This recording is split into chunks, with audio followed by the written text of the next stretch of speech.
I love you, I love her, I need you, I need her. I'm always gonna love you, I'm always gonna love her. Hello, Music Multiverse listeners, and welcome to yet another catalog review show. Here's an interesting Canadian band. I know what you're thinking. We do Canadian bands quite a bit, but this is a rather unique one in this. While their catalog doesn't evoke like a lavish lust for record sales in most cases, they've charted fairly well. The band has really never crushed anything other than the audiences that genuinely love and their genuine love for music, creative rock, pop, and sensibility in their lyric. And the audience and the listeners, boy, they have a connection to those lyrics for sure, even if they get truly twisted from their original meaning, as we'll point out in a little bit. I'm still amazed that they've never truly been given their due. Beyond that of Juno nominations, they have never won. They are definitely a band that internationally would do well, but isn't going to stand out in a crowd. Creating some True. woeful or genuine spectacle, that's not their game. They are respectful, seemingly outstanding citizens and people. Again, true to their name. However, in the Independent Music Awards and the East Coast Music Awards, this band has been a true standout. They've won 9 times, actually 4 years straight at the East Coast Music Awards from 2005 to 2011. Like every record, bang, bang, bang. So that's not bad. So Colin McDonald, John Angus McDonald, Jack, I think it's Sapiric. Yeah, and then that's kind of the core three. I know Sean Dalton was with them for a while playing drums, and then there was a switch in there. He departed the band. Reasons unknown, but seemingly good terms. I think he's Yeah, reunited with them that is so. throughout. Here's my stint. The only problem they've had, besides winning a Juno, they've had 2 problems. Well, their first problem they took care of pretty goddamn quick. One-Eyed Trouser. Not a good band name. Okay, I thought the Rainbow Butt Monkeys had probably a bad name, but the Trews, this is a better name. All right, next. So Better than the apparently they one-eyed were Trueser. apparently they were hanging out in the same naming culture as Finger 11, and they figured it out. And of course, what you just mentioned, they had a problem keeping drummers. It's like the Buffalo Sabres captains. If you promoted someone to drummer, it won't be long that they'll be gone.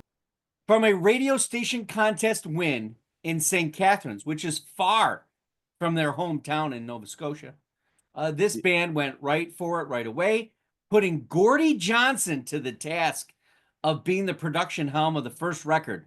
Gordie Johnson, it's Big Sugar. That's Big Sugar, baby. That comes with some clout. You know, no longer one-eyed trouser. They are the Trews. And that's the Trews tonight. We celebrate the catalog, rank it with a very special mention in this.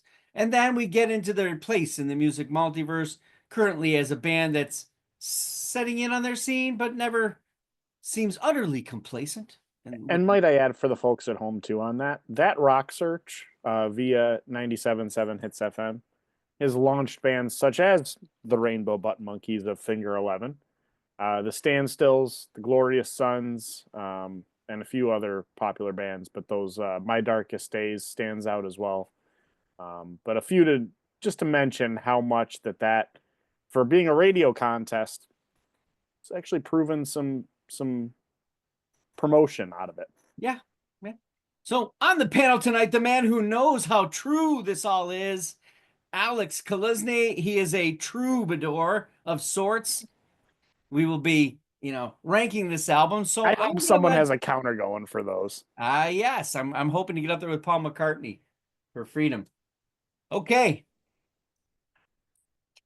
Well, in Take the it away, spirit of Alex. sharing a Moosehead lager with everybody and embracing the closest I can get to Nova Scotia with apparel that I can wear, which only gets me as far as the province of Quebec anyways.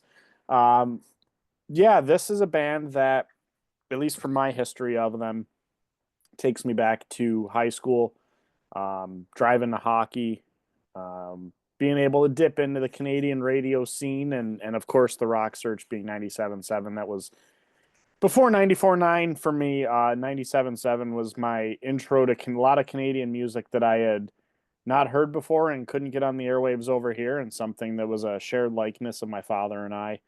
Um, this led to, I think there was, I almost want to say it was 6 or 7 straight years that they played Art Park in the summer concert series, free concert series in Western New York at that time.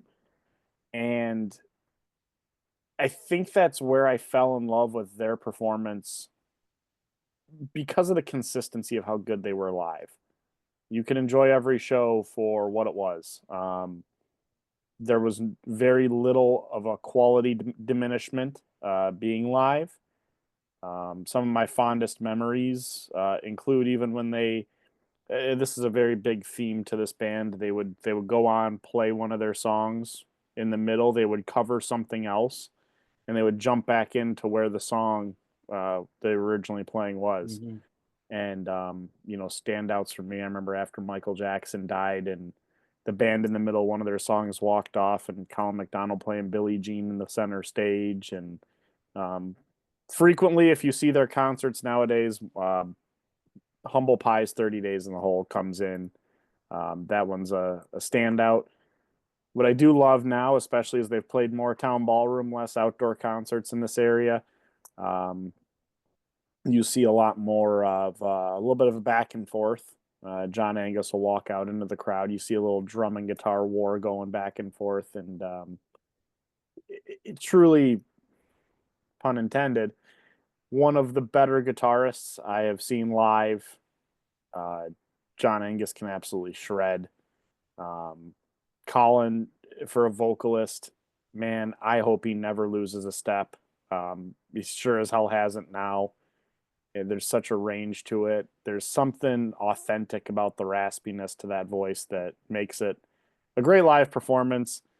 Jack is a killer on the bass, and honestly, when they get to talking about songs and things on Instagram and stories of their past, especially when Jack can tell a story, man, he's a funny dude to hear his perspective, and always has a good low delivery of some good tidbits. So these are guys that I've admired for years. It's been a long time since we've heard some new music for them, so probably a good time for the catalog review, but also highly anticipated they come out with something new eventually here soon. Did get to see the 20 years of the House of Ill Fame album coming out in concert and seeing them play it live even now to this day, which quite honestly doesn't miss a beat from '03. And so we'll see where that falls on the list as well. Okay. So there are 7 studio albums. So we will now get into ranking them, and since there's 7, we'll do 2 at a time, and then number 1. Yeah, that's what I was thinking. All right, you're up. So I'm actually going to start at the bottom of my list with Wanderer, the most recent album in 2021. I don't know if it's the fact that it's the recency to it, and especially when you go to see these guys live, it's not something that is plucked from that catalog very much, and really put in front of you to presented to see it live. And I didn't get a chance to see this band after that album came out. Obviously, 2021 COVID. I was personally moving back to Buffalo at that time too, so I may have missed a chance to see a lot of that live. Um, it's an album that I enjoy it. It's just something that I think because there's so many other moments in my life that their other albums have connected with, that one never really truly sunk in with me. As much as the lead single on it, I Want to Play, is a fantastic song for where it was written and the time it was. It's a fun music video. Gotta love seeing them play at center ice of an empty hockey arena during COVID. but it's not my numero uno, so to say. Yep. So that's probably going to land in the 7 spot, which is quite honestly, it's so hard to put any album low for these guys. They've been one of the first groups I like front to back. Every album they've put on, I can listen to every song. Number 6 for me, I got Den of Thieves. And one track I wish landed on this album was Den of Thieves. That to live your life is to deceive, but I find it hard to breathe in a den of thieves. This, if I remember the story right from the Acoustic DVD and watching a live performance where they played Den of Thieves, they said that was it is a song and it didn't make the album. I think if you listen in chronological order between House of Ill Fame and No Time for Later, that there's a dip in there. House of Ill Fame came out really hot. No Time for Later was a fantastic album. Again, it's like cutting your darlings here in an album that you can find parts that you love, but I don't think it was a step up off House of Ill Fame, and I thought No Time for Later was a step up off of it. So if I'm going by that scale, I dropped Den of Thieves in there. Poor Old Broken Hearted Me is a fun track. Ishmael and Maggie might be one of the greatest Irish drinking songs that you can play of a modern band that isn't Flogging Molly or Dropkick Murphys. That's one that I always recommend to people, honestly, is that song, and that lands on this album. Fire Up Ahead is a great way to kick off an album. There's a lot of a raw album making feel to it. You still get some of the side conversations in between songs too, and So She's Leaving, Yearning, great tracks that are favorites of mine. Love seeing the reference to a moment in their lives with Montebello Park. So I'm trying to put some positives in there with this album, but again, I don't think it lands as strong as some of the rest of the catalog. Okay. So for me, my number 7 is Wanderer 2021. Well, I feel, and I'm going to make a very bold statement about what this band is to me into my ear. Now, they are not completely and utterly. They do show, well, it is true. Okay. They are the Matchbox 20 of Canada. Which is probably why I like them so much. The way they write songs, in some cases, he writes songs to trick himself, to push himself to write something different. Other people push him to write songs a certain way. So I respect that. And I love the songwriting ability. And the band has an ability to go from one end to the other in the pop realm and in the rock realm, and even in the country rock realm in some instances. And I love when they do that, when they take an album and they don't exactly give you this easy flowing record. They're not afraid to make a social statement. They're not afraid to make a love statement to a theme. That I can tell that sometimes the writing is made and done for fun. Wanderer, it's this example of being a little stuck in a sound and delivery. The song lyric are still the quality that they've always been. It's the instrumental connection that didn't do it as well for me. There are the little tricks. There's production exuberations that caught my attention, but don't dive they don't, it's not they don't drive, they don't drive it over the other 6 albums I'm going to mention. Song to Future Me is one of those songs that I could hear him writing, and that sounds awful, but that's what I'm saying. I could hear him writing that in his head. I want to send something to myself, or maybe someone challenged him to write something that way. Love Lock has a basic beat that Amoeba can keep time to. And it's one of those that I just went, or should I say, it's can't control myself that I had the most trouble with. It is the closing track, and it's 8 minutes, and it's not a closer. It's just not.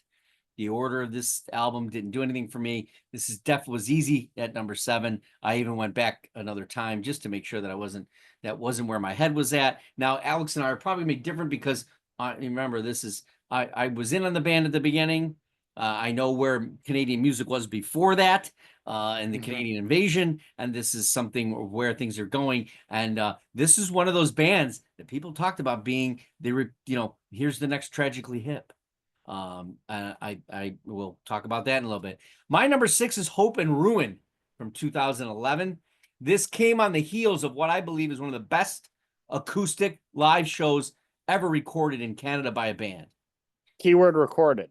That is a fantastic DVD, especially to own. Yeah. And Obviously, Neil Young probably holds the solo position on that. This album, for some reason, just didn't hit me or impress me like I was expecting, because what happened was you had that album in the middle before it. And all it did was bring up the old emotion of hearing those songs from those records being elevated to an acoustic level, and even a different type of arrangement in some cases. Indeed. And I felt like Hope and Ruin, I was back to like being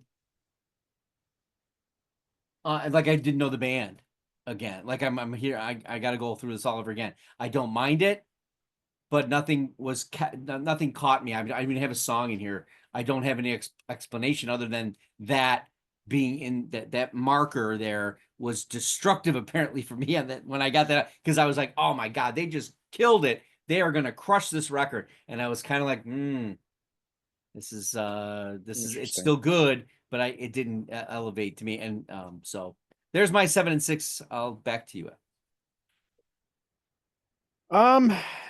So my 5 with this, and you talked about this band not being afraid to make a political statement, goes to No Time for Later, a song where, I mean, an entire track dedicated to gun control. Used to save my whole lives. I think you know why do the second guess gun control? My, what an ugly mess. Bless their soul. And anytime something comes up in the U.S., that song gets brought up by the band, I think, in some form or fashion. It's not a knock against it at all. It's just, again, it's noticing that they have taken, they are not afraid to speak their minds on it. And quite honestly, when it's a great track and when they play it live, it sounds amazing. Heavy hitter. It does, it for sure. I have, now that in doing the research for the show, I've never heard the 14th track, Mistress Misery, that was an iTunes exclusive. I gotta look this up because I didn't even know that existed, actually. As big of a fan as I've been. Yeah, this album was hard to put in this spot because, again, it's a catalog I like front to back. It's albums I like front to back. No Time for Later, coming out of the gates of your album with your title track, and it is a great intro to the album. Fantastic catalog through and through. Paranoid Freak, obviously being the song that it is live, is a great look into this band from a total musical standpoint. Man of Two Minds, whew, incredibly written song.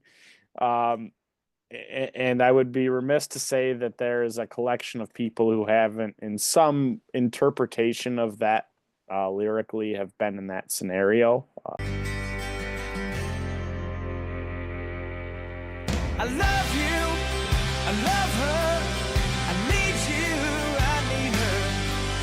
I'm always gonna love you, I'm always gonna love her. I'm a man of two minds. I think however you look at it, someone can say I can relate to that in some fashion. And it's there's so many different ways to take that song, and I know that because as I heard it from the first time when I was much younger to now in my life experiences, I can hear it a different way each time. Again, it was the step up from Den of Thieves for me that I enjoyed, and I thought that this was them coming into that hype that you were talking about, where there was the promise was showing, and it's a fun album cover too, because we always like to talk about the album art throughout this show. It very much was more of a statement type album cover for them, compared to a lot of the other different things they've put out. My number 4 was the self-titled album of theirs. This one from 2014, the Trews.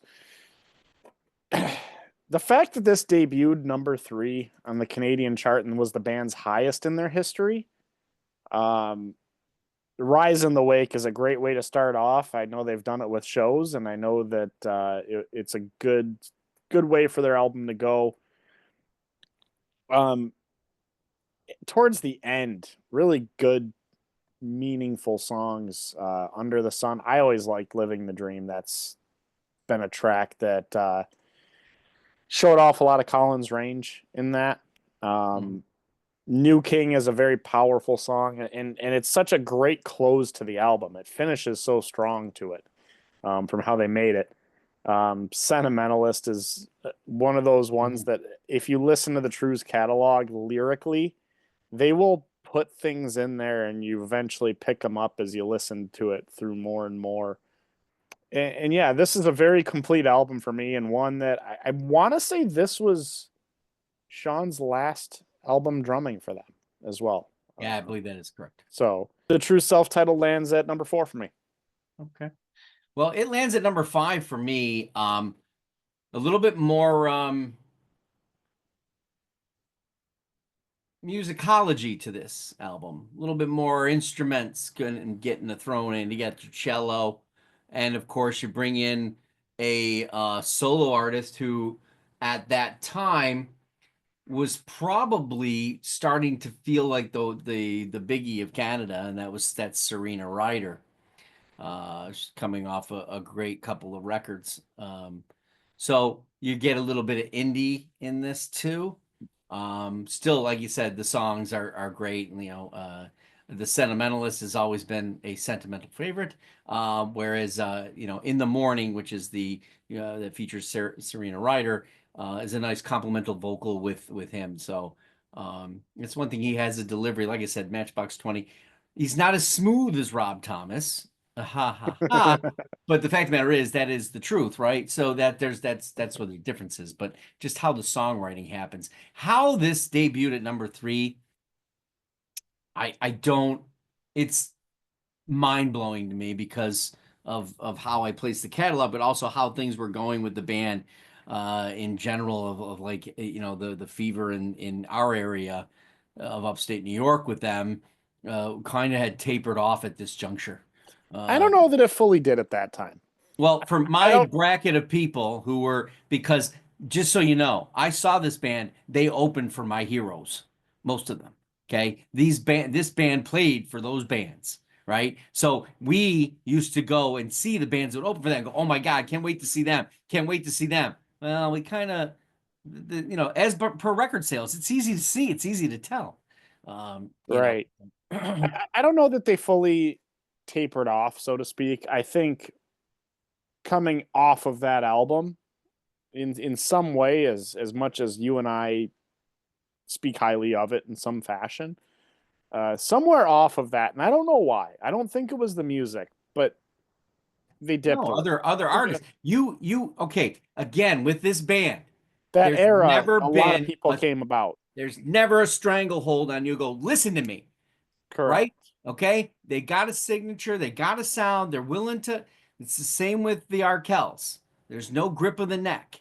They're very comfortable, and people are looking. So what happens is you have these radio shows that are doing the top 20, right, or whatever they're doing, and what people gravitate to is the next thing, right? The next, Right. That if you part, got a that's where I pulse, agree. That's what I'm yeah, saying is it wasn't their music there was something it was wrong with everything it. There else around. wasn't. Yes. Yes. And I think it was after that album where it really showed when they went I into don't know because Civilianaires. I'm going to, okay, so my next album is Civilianaires at number 4. All right. The first time I heard that record, I actually didn't hear it in 2018. I didn't hear it till the end of 2018, almost into 2019. And that's because of the Hope and Ruin and the Trews record. I was like, I'll get to it, or I forgot about it. And that's kind of what happens when a band, it's not like they're giving you the same thing, but when you already know it's a safe thing. Yeah, so I listen, people like me who are record buyers and You knew what you were going to concert goers, expect going into it. yeah, I'm it's like going to see Rod Stewart. All right. Rod Stewart was going to perform. It was going to be a very good show, and it was going to be nostalgic, right? Well, this band hasn't reached that standpoint yet. At that point, it hadn't. Mhm. You can't be nostalgic in 10 years. You can be nostalgic in maybe 15 to 20 or 30. You know, it's funny because I've noticed that, and I think that's partially again, there's no new record out right now. And when you go see a live show with them, it's not they do switch the catalog up more than the band I'm about to reference, but kind of reminds me of the Tea Party a little bit in the sense that you go to the show, you know what you're going to hear for the most part. But they're going to grab you by the neck. Correct. Okay. You It's are a engaged. phenomenal live performance. And There is honestly, no, the yeah. fact that I saw them, the Headstones, and the Tea Party in one show this summer, the brain almost can't comprehend how good of a show that is from a live performance standpoint. And who was the opener? The Trews, Yeah. And who was next? Headstones. And who was the headliner? And you know what? None of that order mattered because you could have And shuffled that deck. no, I guarantee you wouldn't have had half of that crew. The Tea Party is a I'm not talking about. massive draw. I'm not talking about the crowd from that standpoint. I'm saying you take apart the logistics and the money making and all that. If you shuffled that order, the just entertainment value that you'd be getting does not take away if you No. already It's a familiar very with good all three compliment. It's bands. like when I saw I Mother Earth, the Headstones, and Our Lady Peace, all Right. complementary kind of things, right? Right. Maybe at that point they all could have intertwined, but Which I will say, and this is something that's not going to make this show at all because it's not on one of these albums. There's a track on one of their EPs, and We Are the Trews, and they send basically a shout out and a thank you to a bunch of different bands who have influenced them, who have performed with them, who they've enjoyed over the years, and single them out. And you hear bands that you don't, the Tea Party are mentioned in it, I believe. And there's so many others. I would just be reading from a scroll if I said them all. But again, I think going back to this group, one of the endearing parts about them is they're music fans. They like to pay homage. They like to venture out and listen to different things. Their vibe being a very classic rock vibe for a modern band is apparent in their influences. And I think that's part of the safety to them. It's they know who they are, and they lean into that so much. yeah. But I appreciate the fact that a track like that comes out, and it is just kind of cool to hear, even if that only snuck onto an EP. Yeah, I'm so Civilianaires being my number 4. This is a sleeker version of the band for me. That's just it showed me that they could still continue and they had an ability to, I don't know, sex it up a bit from a standpoint of the pace or the pop drive of it all. I really thought that this record stood out to me more so than the other ones. And it's funny, I can't remember if there was any anybody on it. I don't think so. I think it was just them. Not that I'm, yeah, I'm not totally familiar that So, they and featured they didn't anyone. use any trickery in that regard, but No. they still that's a very good record. It's growing on me even more because at the beginning, like I said, I hadn't even, and it's starting to creep up. But any of these are going to have a problem with the final three. It's just impossible. So back to you, Alex. My number 3, Hope and Ruin. Okay. And I thought this was the first time in my listening of their catalog at that time. So this would have been their 4th album. This was when I heard a different sound out of them. It sounded more produced, and not in a bad way, but just you could tell the style and the sound was much more of a electric. Is that really where I'm trying to go with this? Electric vibe. It had a lot more sonic influence to Maybe it. And Sonic. Maybe. yeah, I'm trying to. I'm Actually, struggling to find the word with that one. I linger that one differently. I thought it was and I don't want to get into it. Like I'm thinking of like the intro to People of the Deer. That wow, wow, wow, wow, wow, wow. okay, so It had a it's almost different. taking on a jangly more it's definitely it's not lo-fi by any means, but No, no. compared to the album that came before it, it was a total difference. Yes, and like initially, The World I know that ended up being the second single off of it, but that was the first song I gravitated to before it really hit radio play. Mhm. Obviously, leading into this album, I had heard Hope and Ruin so many times into it, and that's a song that truly has. I don't think I necessarily understood lyrically what it would mean to me now going down the road and being older and more mature. A song that caught me right off the bat with this album was One by One, especially the first time I saw it in concert. Visible, but 3 weeks in and out of control. One by one, every heart is a loaded gun. One by one. I felt something with that track.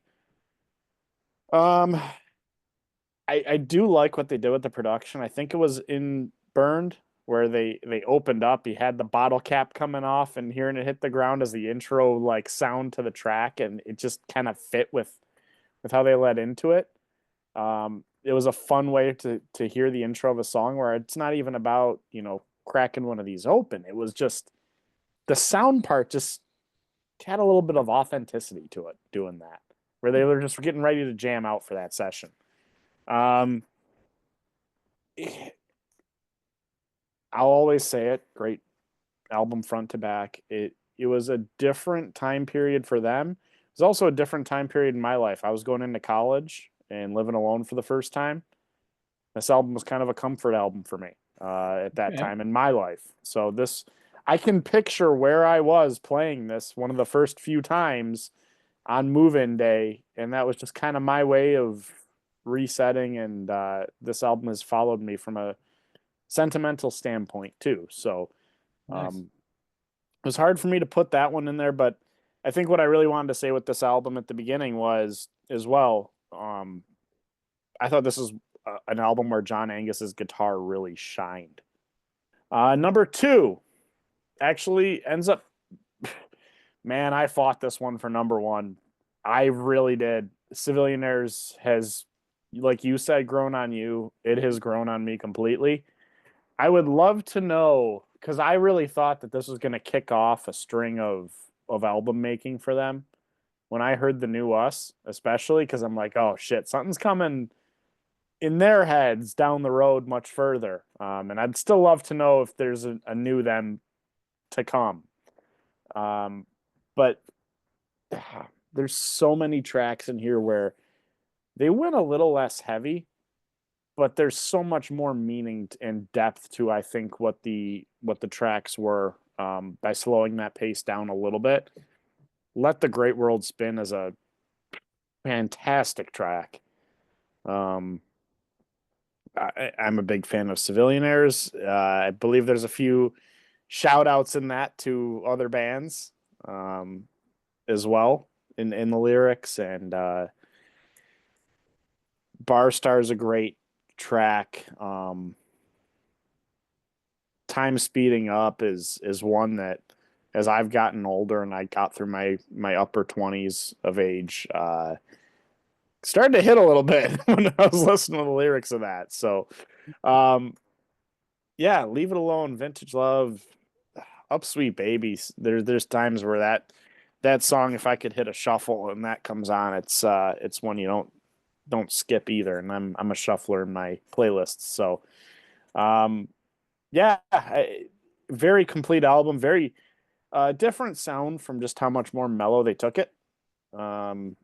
And it was something I enjoyed, and honestly, very surprised that, like, you look at peak chart positions of in Canada of, the 4 albums prior all hit single digits, and this only hit 30. And I think a lot of people slept on this album because for me, it's number 2 in their catalog and was damn near number 1. So I'm very surprised by it. But then again, number 1 didn't even chart. So what does everyone else know? Yeah, when you start somewhere, and that's kind of the peril of that. Not too many albums are Navid, Right. So yeah, my number 3 is The House of Ill Fame, from 2002, which started it all. Gordy Johnson, Big Sugar. This is a band stuck in not stuck, but a rock in a hard place. You want to do what radio wants you to do, or what your record contract wants you to do. But there's so many things you're capable of. And I think if Gordy at the helm, this allowed them to be what they're capable of. At that stance, at that point, they weren't seasoned veterans, but they had won a radio show, radio contest. They had some moxie, and They had their niche following at that time. yeah. So stand and deliver, right? And they do. And it's an introduction to their sound, and obviously, Not Ready to Go is a great start. It's a really good lead-off single. If it was the lead-off single, I'm pretty sure it was. And you got, Tired of Waiting. What it did is I bought the album, and I got into it, and I understood the songwriting. I love great songwriters, and I felt like this young man was going to be a very good songwriter. And timing. And I think that panned out. I think his songwriting panned out over But the it's length timing. up. You can write a great song, right? But it's sort of like the woman who writes the Oscar songs all the time, Diane Warren. She might be able to write it, but can she deliver it? Is the timing going to work right with the band, with the musicianship? Are you going to be able to make it like, and we're going to have this conversation in a bit, can you make it pungent when it needs to be? Can you make it tearful when it needs to be? That delivery is everything. And while this is the beginning of that delivery, it's a strong delivery, and that's why it's my number 3. Now, my number 2 is definitely the album that follows, Den of Thieves. I think this is a step. This is you made it. You got the writing, but now you're starting to feel what more you can do, what you're capable of, a little bit better timing, getting a little heavier on certain things, understanding what it is to maybe not grab it by the throat, but maybe grab the shoulder and try to get somebody to turn. And that's where Den of Thieves was for me. When it comes down to it, pretty good album cover based on what the prior one was. I think both in their own way are very, even the simplisticness of House of Ill Fame.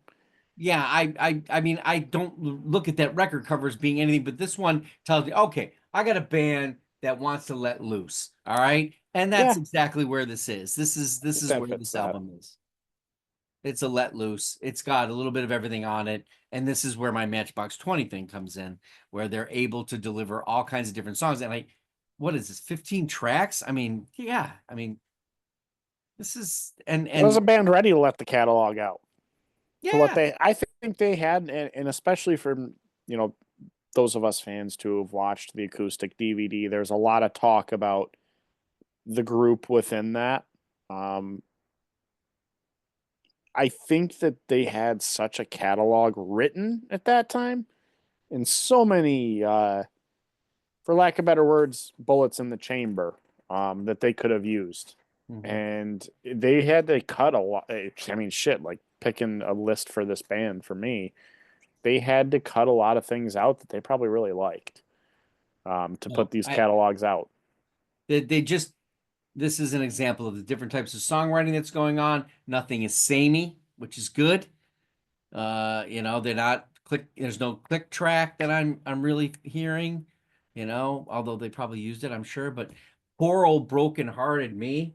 I mean, this is the total different, not total different direction, but clever. And you know, that's where I am with my number two. I still think this album, you can tell that it has an affinity because those songs still get played to this day.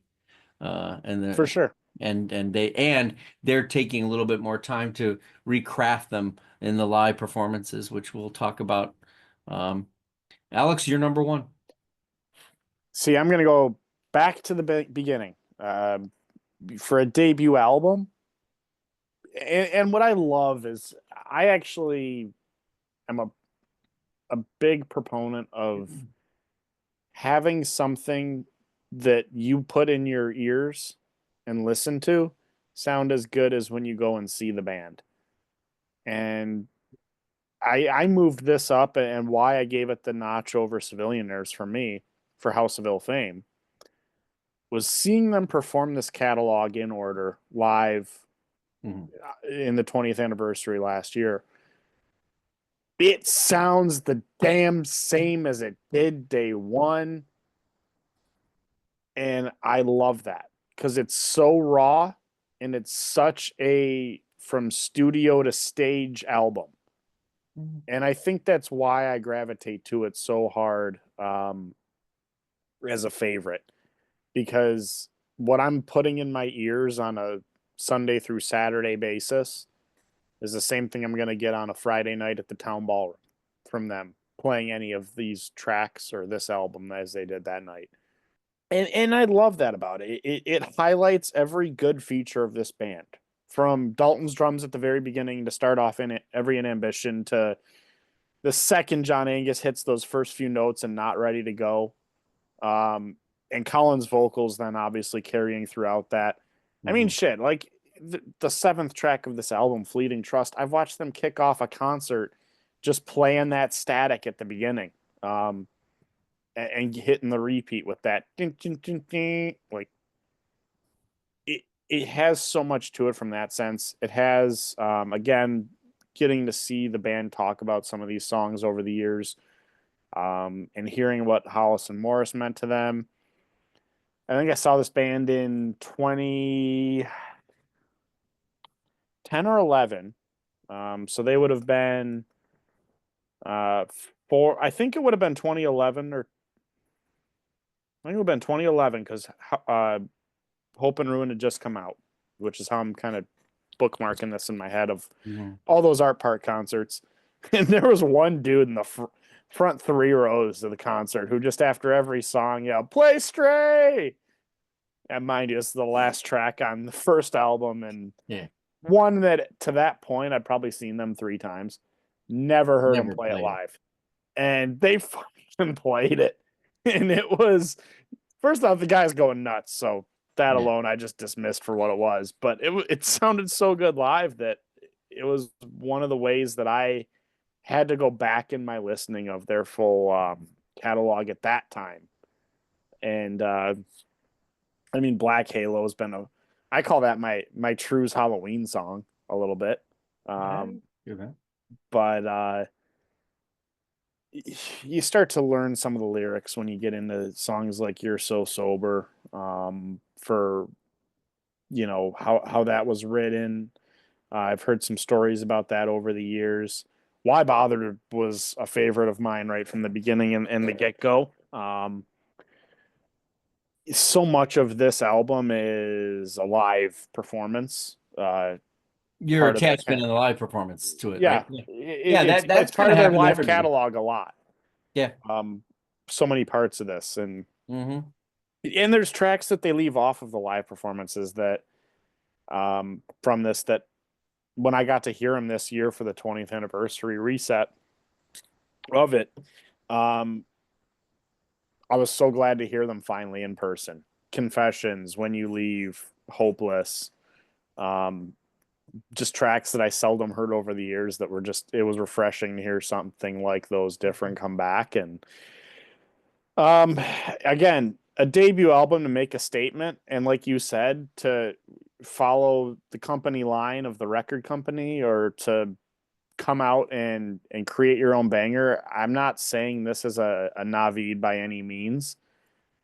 But it can be their Navid in the sense that it did what it needed to do to promote themselves with a great launch and to really set themselves up, I think, on a good trajectory. They came out with a statement. It wasn't like a wasteful first two albums and then they hit the limelight. They were able to manage something off of this from the start. And I always say, and this, I'm happy to have this in my arsenal somehow. Um, I got very lucky over the years and to have the band somehow come about this. And, I wish I would have known them when they were living in North Tonawanda out of a rented house, knowing that's only down the road now. But happy to have that in the arsenal with 3 of those tracks featured here. So, All right. So for me, by process of elimination, No Time for Later. February 19th of 2008. Trying to remember the albums of 2008, and I would definitely say that would definitely be one of them in my mindset. The band came at it with a vim and vigor that they had not ever shown me to this level, as well as the intoxicating songwriting. They went to a lot of areas on this. Obviously, the Virginia Tech Massacre had a lasting effect, so Gun Control was written. But this has so many songs that get put in the live sets. So let's go to this would not be my number one album if you could include the acoustic album called Friends and Total Strangers. That acoustic performance is the better hook, line and sinker than this album. And while a lot of the songs from this album are actually on it, it's their take on it. It's the capabilities that we talked about at the very beginning in House of Ill Fame, talking about Gordie Johnson and having that ability to look at them and say, here's what, and see that there's more capabilities. The band's growth over those 3 albums. And here you are. and not to cut you off, it's funny you say that because from that acoustic set, they put Sing Your Heart Out on that, and Highway of Heroes has become very much their memorial to a lot of those who've sacrificed within the military as well. And those 2 songs, every set for them. And they've never been on an album of theirs formally with No Time for Later. Yeah, this is exactly the kind of songwriting that I enjoy. And I know that some people have said, well, this is their Nickelback album. It's not the Nickelback album. No. It's just the natural progression of writing a song and writing songs and having, Man of Two Minds. Oh my God. I mean, he wrote it as like, I'm a man of two minds, but everybody else, Oh, man of two minds. I can't make up my mind. The amount of twists and turns that people have come up with on that record are Yeah, it took immense, off so right? much interpretation of Yeah. that. Yeah. Yes, gun control, But how fun are paranoid. lyrics like "I can't stop laughing, I'm not even happy"? I think that was almost meant as a throwaway. Well, first of all, it And was according to him, in that concert, he states that he was challenged to write a song like that, and he did. Just right. That's why what I'm not? saying. It's That's like my almost a wife when I, throwaway, I and write it's novels. She said, "I dare." She goes, "You write great storylines. Write a love story because there's no storyline. Try right. That's character development, right? That's something different, and that's something different. Yeah, that's you know." Dark Highway, No Time for Later. This is all really good stuff. This is my favorite album, but I will tell you that if someone said, if someone was going to go to this catalog, and this is a very good catalog from a band that you may not know of or may not understand that because there's been some songs. Um, the best place to start is probably from the beginning. This catalog needs to kind of be that way. I wouldn't want you to start at the acoustic version already. It doesn't have that appreciation because you weren't there at the beginning of 1, 2, and 3. and if you listen to 1, 2, and 3, you're gonna go into the acoustic album with a whole nother mindset of it. Yes. When you go to the acoustic first, you blend those three together, and I think going back would be so much more difficult. I'm glad I went through it Correct. the way that Yes. it was done. Some catalogs are not like this. This one is definitely like that. So we're at this point now. It is that time on the show where we start to talk the final part, which is where is this catalog for us, the two of us? Now, I would love to have had more people. Obviously, with the age difference between Alex and I, where I started in this, I figured ours was going to be different. So let's get to where is this catalog? Is it legendary? Is the entire catalog in near perfection, reliable? It's inventive, it's sincere, and very influential. Is it iconic, which means it's very memorable still. It's very influential to the listener and industry. It's got some trend setting and it's probably generational. Relevant. The albums have always been getting much better as they move forward, maybe even hitting a stride and truly on their way to potential greatness. Club level. They have some good album songs, not as reliable nor as inventive. Opening act, which means there is something special about some album, some song, but more so they got more to prove. Potentially they are comfortable where they are, perhaps. And of course, faded memory. The band is merely a shadow of themselves, little relevance except in the past. It's a catalog you listen to less often, one of the albums, and maybe leave the rest. Alex. It's funny because I think the answer to this question depends on the amount of people it is relevant to. I say that because I think the smaller the pocket of people that you ask this question to, the higher you're going to see it rated of a catalog. I think as you get to the masses, as you start building from us two here to maybe getting closer to the group of people who will go see them when they come to Buffalo. Well, it would. Here's the. I think you're going to get to, well, what I'm saying to finish that point is you get to the masses, and this is going to be a very average reception. You get to the niche people that love them and like for who they are, and you're going to go one step further. For me, like I see this as a very iconic catalog for me, because I think it encompasses so much of what I like in just a true rock band. And I think it can get lost in the shuffle when you get to the mass population. Especially again, like we were saying with the time period of 2014 for them and other bands coming out and the next new thing and whatever. And I feel like these guys can get lost in that. But I think for the niche pocket and the smaller pocket that sees them for, what they have been over the years and have loyally listened, like I am guilty of myself shamelessly. I see it as very iconic catalog for me because there's very little about it that I don't enjoy. All right.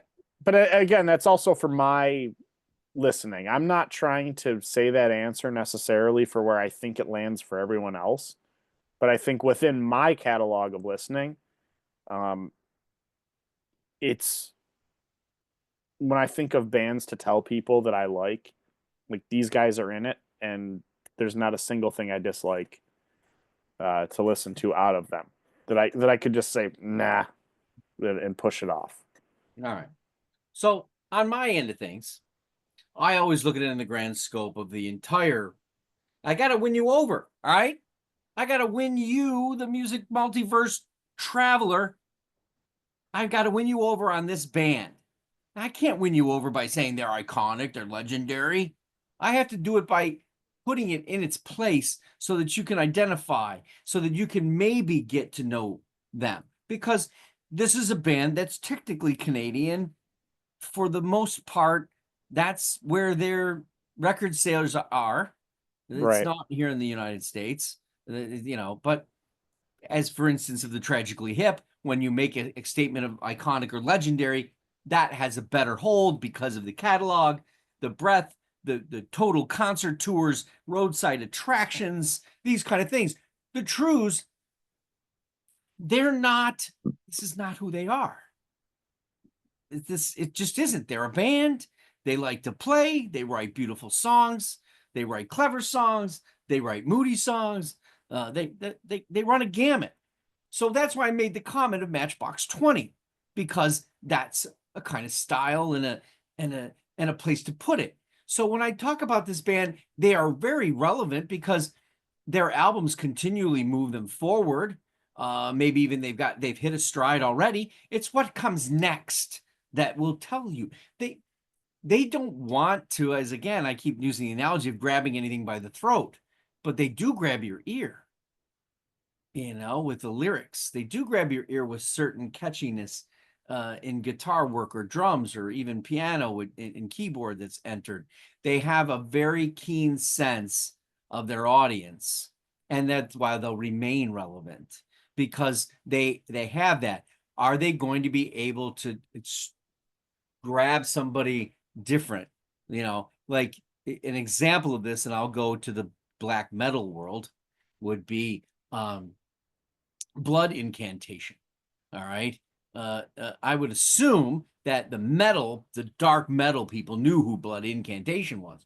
But over the years, as they've been moving forward into a more progressive stance, they're beginning to open up, and the progressive environment is starting to look at them. The people who love, Rush and that, and other bands of that nature.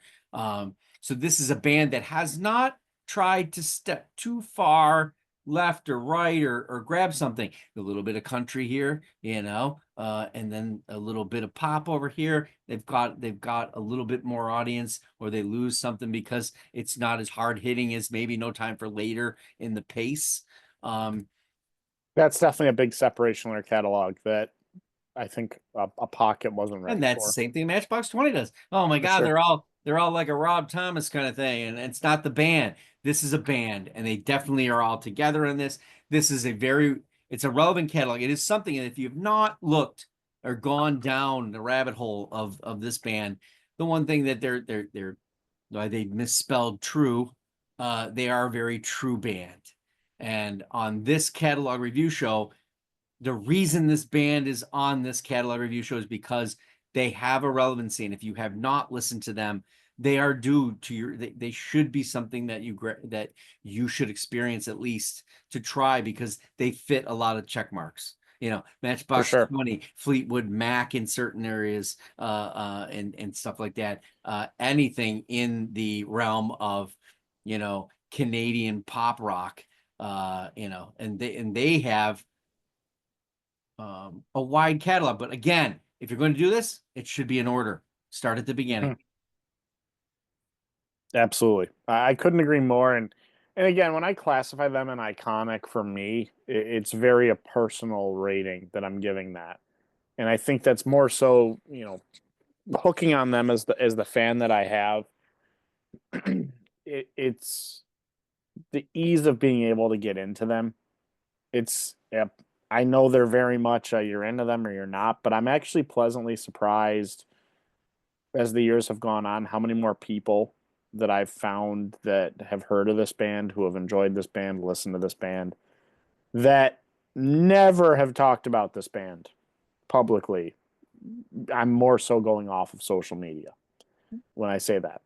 And I maybe we just talk music, and that topic comes up, and I bring this band up, and they go, "Oh yeah, I've heard them."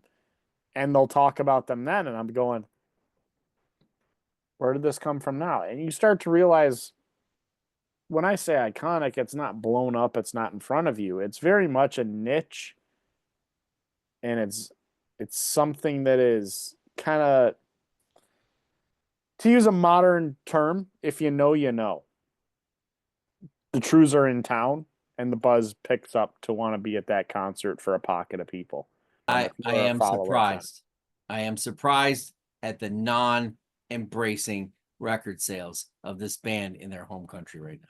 That this next record is very important, and I'll leave it at that. Agreed. So whenever that comes out, because I have heard nothing about that. I didn't look. I should have looked beforehand. I normally do, and I didn't. I have heard very little about that at all. I think right now, and I think you highlighted this earlier in the show, they are very comfortable playing what their catalog is to the people who know it and having fun doing it in the process. No one says you have to take the world by storm. So, but I think that they're, like you said, the next album is, I think, going to be a truer test. Could very well be. If and when that comes. I will thank Alex for putting together this show tonight for the Trews Catalog Review Show. Did you know the Trews? What were your thoughts, comments? Where would you place them, and how would you place their catalog and rank it? We'd love to see that from you. Obviously, if you haven't subscribed to the channel, please do so. For more shows like this, a catalog review show, there are more coming. There's one every month. I'm not going to tell you what the next one is because we're arguing over which one to next. It's usually a twist of arms and fate, depending. So we're on the web at beyondyourradio.com, Facebook, Twitter, Instagram, YouTube, of course. Albums, bands, artists, anything we can get our hands on so that we can write those articles, have the podcast when it's ready, and of course do these videos. Go Beyond Your Radio with us, a real music appreciation channel. And this is a week that feels like it's a day ahead of it. Yeah, it's a very different week. That album war thing threw me off badly. That was a monster of a show. Join me tomorrow for Keep It Dark, and I do believe Dam is joining me for that show as well. We're going to be talking about Vince Staples and his. Yeah, thanks for watching and happy listening.